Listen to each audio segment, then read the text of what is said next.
evening and welcome to this edition of News Leader. Today is Tuesday, April the 11th, 2023. I'm Andrew Todd. In tonight's news, THS girls wrestling team is honored, UTSI celebrates Women's History Month, and Harvest Local Foods holds its annual Deviled Egg Contest. We'll have all these stories and more on tonight's News Leader. Hi, my name is Ringo. Here at Barkview Senior Living, they're human-friendly. That's why I love it here, and so does my senior human. When they want a bite, they get chef-prepared meals, and so do I. Movies in the theater, day trips, walks on the trail, and other senior humans to play with. The grass and the grounds are exquisite. It's everything my human needs to be healthy and active. Barkview. Parkview Senior Living. For your dog's best friend, you. My husband was diagnosed with a spinal infection. He lost his ability to swallow and the movement of his legs. I couldn't turn over in bed, I couldn't walk, I couldn't eat. They were just wonderful in the treatment and care they gave my husband. I regained my mobility where I was able to go home. It is miraculous. Let us champion your recovery. Life Care Center of Tullahoma. Welcome back. The Tullahoma High School girls wrestling team was recently honored at the school board meeting. The Lady Wildcats also had 6 wrestlers qualify, and lady wrestlers who are here, if you'll please come forward now. 6 wrestlers qualify and compete at the TSSAA individual state tournament. As a team, the Lady Wildcats combined to finish 3rd in the team point standings at the region tournament. In order to go to the state meet, wrestlers had to finish in the top 4 of their respective weight classes at the region tournaments. Those THS wrestlers that qualified for state this year are Brittany Manessis, and did Brittany have to leave also? I thought so. I saw her here earlier. Cara Webb, all right, and Lakin Potter, Peyton Agnell, familiar name. We got wrestling in the blood in that home. Tiana Harden and Zoe Holly. Brittany placed 2nd at the region tournament. Cara placed 3rd. Lakin placed 3rd. Peyton placed 3rd. Tiana placed 2nd. Zoe placed 2nd. Congratulations to these lady wrestlers on an outstanding season. At UTSI's recent Women's History Month celebration, Dr. Chandra Alton was the keynote speaker. News Leader's Philip Scoggins was there and brought back this video. Happy Women's History Month. We're making history. We've been an integral part of history. So whatever we think and we want others to think about ourselves, I'm confident I got it together, whatever that is, I want you to know right now, sitting here today, you're enough. Where you are right now, this very moment, you are enough. I am enough. And I get to decide when I want to make a change for myself or when I want to do something different with my life, add a credential, seek something new. That's my decision, not anyone else's. No one has permission to make that choice for me, woman or man. I choose. And right now, here, standing up here today, I am enough. We have to tell ourselves that because we beat ourselves up regularly because of some of the choices we make and because of some of the choices we don't make. I want to begin by telling you a story. And of course, the theme for Women's History Month this year is women who tell stories. So I'm going to tell you one that kind of resonated in my mind as I was thinking about what I wanted to share here today. It was on February 15th, 2023, and I remember this day just like I was sitting there. It hadn't been that long ago, so it's not hard to forget that recent of a memory. But I was sitting at my desk looking at my wall calendar, and I buy a Girl Boss calendar every year. Y'all know what a Girl Boss is? A Girl Boss is a girl boss. You got it? The girl that's in charge, the girl that's living large, the girl that has it. That's the Girl Boss calendar. It's inspiring, it's encouraging. I buy it every year. So I looked at my Girl Boss calendar and I noticed, it's still on January. Why haven't I flipped that over to the February month yet? But it had been a hard January. We had a chancellor that retired about a year ago now in Memphis, maybe 2 years ago now at our Health Science Center in Memphis. We had a new chancellor, and it's almost his 1-year anniversary. On his way in, there have been lots of changes. I now report to the chancellor. I used to report to the executive vice chancellor. I go to that table and sit at that big table with all those executives now. And so my life has changed. It's become more hectic and more busy. And I just did not notice I hadn't flipped that calendar. And as I sat there on February 15th, I read the current message that was there, and it said, "Every day is a fresh start." Every day is a fresh start is what the January message said. So I got up and I walked around my desk. It's not a huge trek, just a few steps. I walked around there and I flipped it to that February message. And as soon as I read it, it said, "Don't wish for it, work for it." Hit me like a ton of bricks. Even though I know I'm good enough, I just told you that. We just talked about that, and I wouldn't change that much about myself. That message inspired me. It woke me up. It shook me for a minute because I had been thinking about some ways that I was stuck in my mental thinking, in some habits, and in some things that were happening around me. It just kind of said, don't wish for it, work for it. And I understood why I might be in this rut, because I had been wishing and not working. And we'll finish her presentation on Thursday's news. Stay tuned. We'll be right back after these messages. I had a knee replacement, so they've got me in life care, which I'm very, very thankful for. I couldn't garden. I couldn't do my flower beds. I can't chase my little dogs. I have been in several therapy sessions for knees and back, and that's the best therapist I believe I've ever been to. It's tremendous because I'm able to walk again, but if it wasn't for the care, I wouldn't be where I am. Let us champion your recovery. Life Care Center of Tullahoma. For many senior citizens, life looks like this, but it doesn't have to.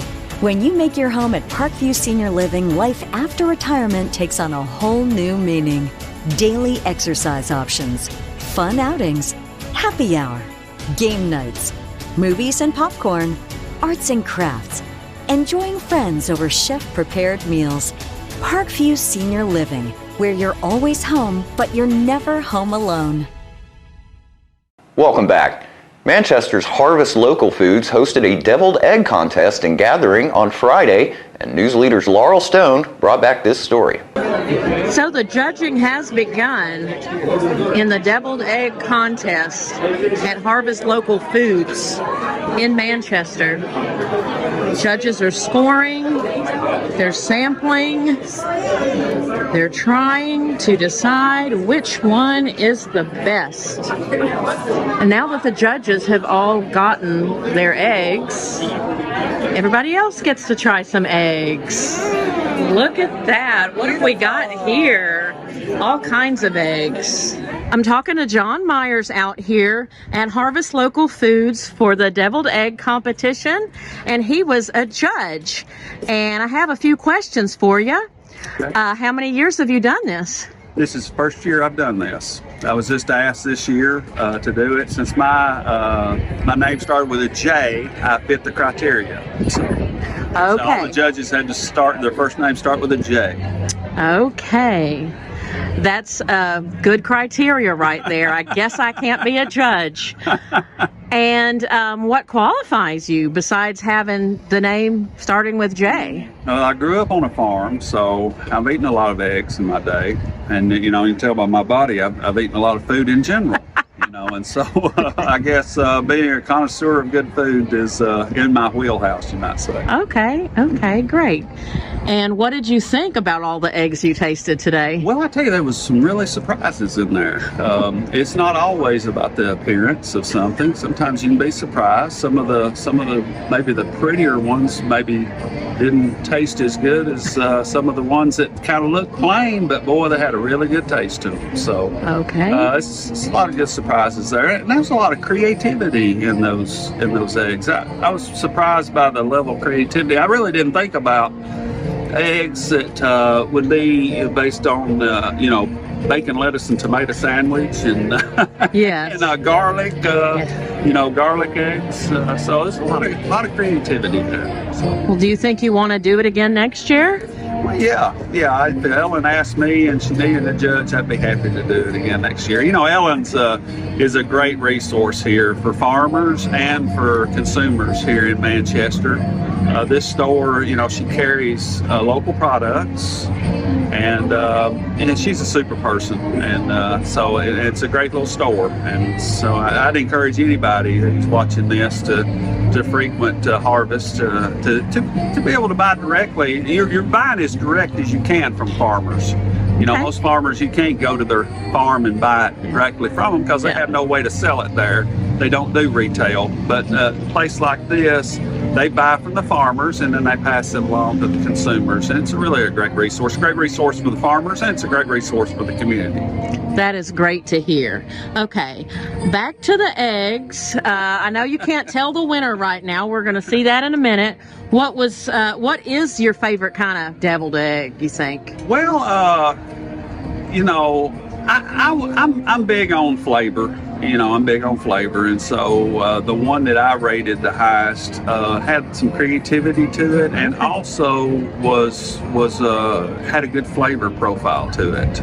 It actually was the BLT egg. It was kind of stuck in my head, so I don't know I have no idea who did that egg, but that was my favorite. But there was several of them that was real close. I rated 3 or 4 of them really close. It's just like 1 point apart. Wow. We had a scale of 1 to 25, and so I rated. There was 4 of them that was within a point of one another. So there was several good ones. Okay, well, thank you for your time, and we hope to see you next year at the deviled egg competition at Harvest Local Foods. Well, thank you. So these rubber chickens that we have here are kind of like mascots of Harvest. So second and third get to hold a chicken through the night, just kind of as bragging rights. But then don't take the chicken home, it stays here at Harvest. That's where the chicken lives. Third place is number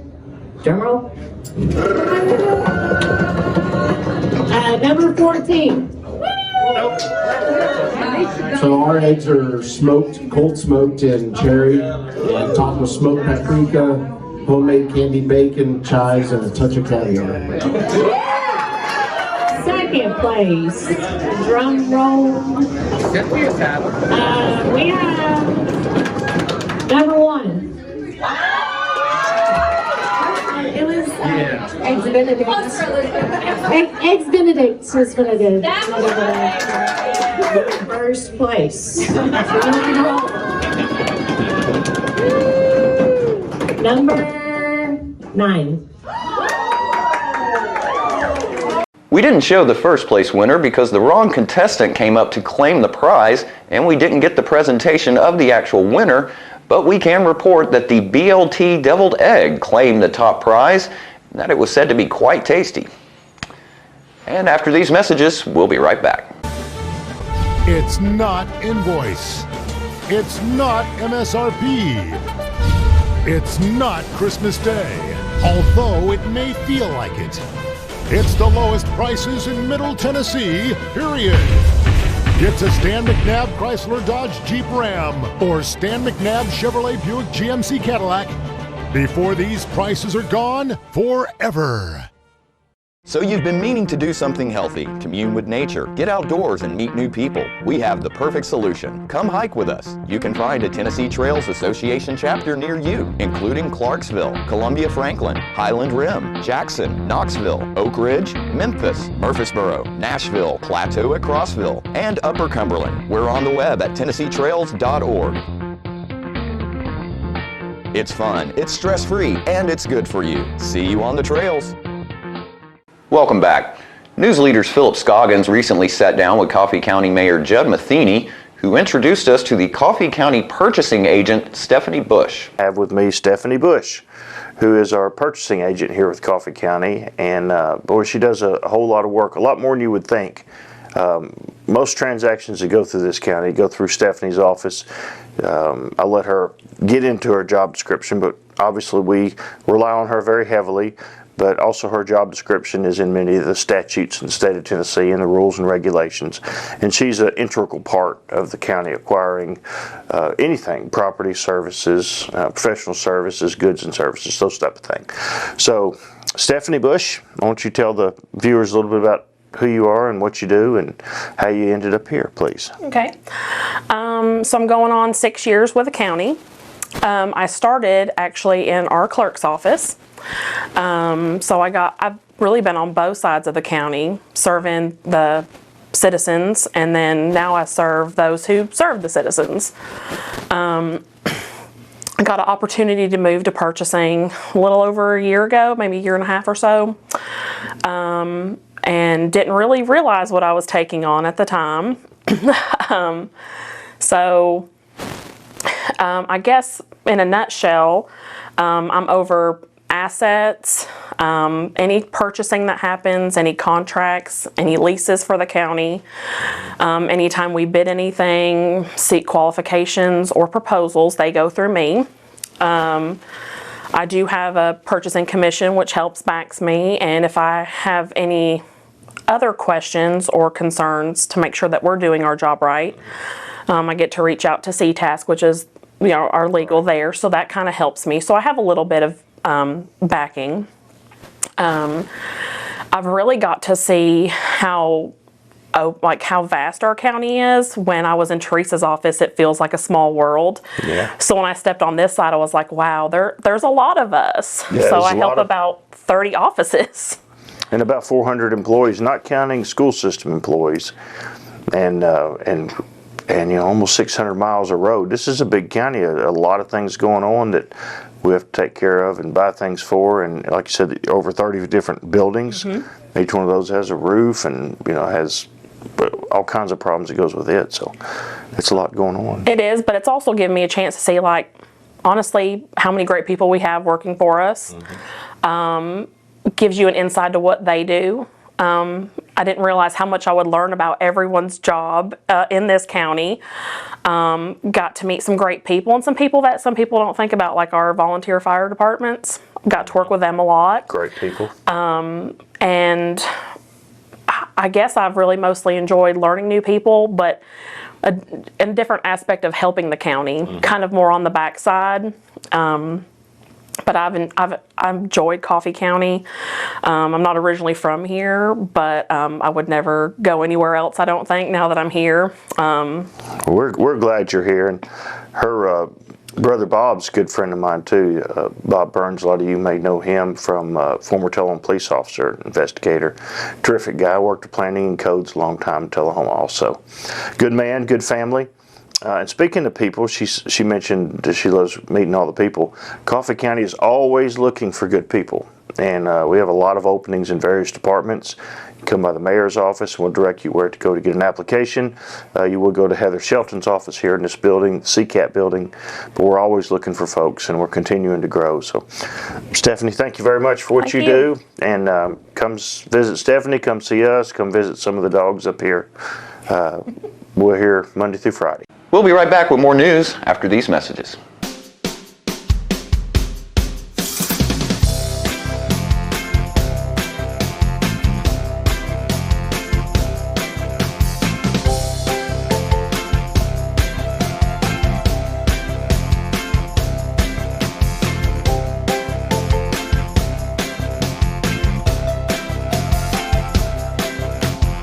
Parkview Senior Living, active, independent senior living at its finest.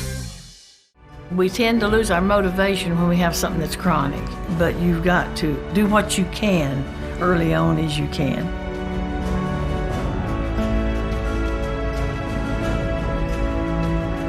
After I'd exercise like that, I would have a lot of energy to do housework or whatever I needed. Well, I would recommend it highly to anyone at any degree of Parkinson. Let us champion your recovery. Life Care Center of Tullahoma. Welcome back. For the third consecutive year, lovers of Tennessee state parks can cast a vote for their favorite park for $1 per vote in the state's annual MyTN State Park fundraiser. Voting started April 1st and continues all month. Each dollar given during the fundraiser will count as one vote for the selected park, with funds going to projects such as trail and bridge repair, bird of prey programs, aviary equipment, and childhood education activities or similar programs. Tennessee grants free access to its 57 state parks, one of only 7 states in the U.S. to do so. The parks are categorized into 3 groups for the contest based on park visitation numbers, and parks compete against others in their category. The park that receives the most votes within each group will be awarded unique wooden plaques featuring the names of their donors according to the officials. An award for most improved will go to the park with the highest percentage increase in donations from last year's fundraiser to this year, and awards will be given to all parks that meet their established goal. Winners will be announced May 8th on tnstateparks.com/vote, officials said. State Park spokeswoman Kim Skolfinski said Monday, quote, "Funds raised through this effort will support projects identified by park staff as ideal. Funds from last year's competition went toward items as varied as trail bridges, a telescope, beekeeping equipment, and removing acres of privet," end quote. Donors in the past 2 years of the fundraiser helped pay for much needed work, and each park got at least a small share. Last year, over 2,000 donors gave $111,875 to the parks, with every state park receiving at least $500 in donations. Paris Landing State Park won last year's competition in the category for over 750,000 visitors with $11,602 in contributions. South Cumberland State Park won the category for 350,000 to 750,000 visitors with $5,706, and Frozen Head State Park won in the category for up to 350,000 visitors with $6,686. A newly designated state park in the Chattanooga region, Savage Gulf State Park on the Grundy-Sequatchie County line, was added to Tennessee's park system in 2022. As of Monday, the state's newest park had received $410 towards its $1,000 goal. Savage Gulf State Park is carved from the 19,000-acre Savage Gulf State Natural Area, previously part of South Cumberland State Park, which had become too large to manage as a single park, state officials said in 2022. The area is also a national natural landmark and features old-growth forest, waterfalls, and the Great Stone Door, a cliff with a top-to-the-bottom crack resembling a doorway. Most of the park will be maintained as a state natural area, but it will include a 744-acre developable area comprising a former plant nursery and 2 recently acquired tracks. The Tennessee General Assembly provided $30 million for future improvements, including a visitor center and an RV campground, but money from the fundraising would pay for a new staircase at the bottom of the Greater Falls Trail Loop, according to state officials. Shofinski said Savage Gulf can't compete in the most improved category since it wasn't included in last year's fundraiser. Locally, Tim's Ford State Park, considered one of the most picturesque lakes in Tennessee, has a reputation for being one of the top recreational lakes in the Southeast. In addition to the water activities available at the park, outdoor enthusiasts can golf at one of the Jack Nicklaus designed Bear Trace courses on site. Tim's Ford has so far raised $700. And attracting history enthusiasts from all over, Old Stone Fort State Archaeological Park was once the site of a Native American ceremonial gathering place. The main hiking trail weaves through dramatic scenery and graceful waterfalls. In addition to the information found along the hiking trail, visitors can step inside the park's museum to learn more about the prehistoric Native Americans who lived on the property, and view the archaeological excavations done on site. Old Stone Fort State Park has raised $555. The MyTN State Park fundraiser allows park users to vote for their favorite state park. Each $1 donation equals 1 vote for the park or parks of the voter's choice. Go to tnstateparks.com/vote where you can select the park or parks you want to support. The site also provides details on each park's goals and the amount needed. And don't forget to tune in to this week's Living Show tonight at 6:30 p.m., Thursday morning at 9 a.m., and Thursday, Friday, and Saturday evenings at 6:30 p.m. On this week's show, we'll hear about this weekend's Piping on the Green event. Tullahoma Police Chief Jason Williams will update us on police activities around town. And this year's Juneteenth event is planning to be even bigger than last year, and we can use your help. We'll have all these and more on this week's Living. Stay with us. We'll be right back with your weather forecast after these messages. We teach Parkinson's patients how to move big and not let the Parkinson's slow them down. I've had patients I've treated in-house that could not even stand up, could not roll over in the bed, left the facility walking with a walker, have come back to us in outpatient and continued their big program and are now completely, handling life. The success of the program is just phenomenal. Let us champion your recovery. Life Care Center of Tullahoma. I got a tour and I saw all the things and I was so excited about them. Then she took me to the movie theater and it had red chairs. So this is a done deal and I like it. We have so many activities here that you just can't keep up with them all. We have exercise, we have coloring, we have crafts. It's charming, it's attractive, it's very comfortable. It was one of the best decisions of my life. Welcome back. We'll take a look at your weather forecast at this time, starting with your weather history on this date. Our record high was in 1930 at 85 degrees. Record low was in 1973 at 23 degrees. Average high for this day is 69, and the average low is 46. Clear for tonight with a low of 46. Sunny skies for Wednesday with a high of 76 and a low of 49, and sunny skies continue for Thursday with a high of 75 and a low of 58. And that's our News Leader report for this evening. We invite you to join us each Tuesday, Thursday, and Saturday evenings at 6, 8, and 10 p.m. for News Leader. Stay safe. Have a great evening.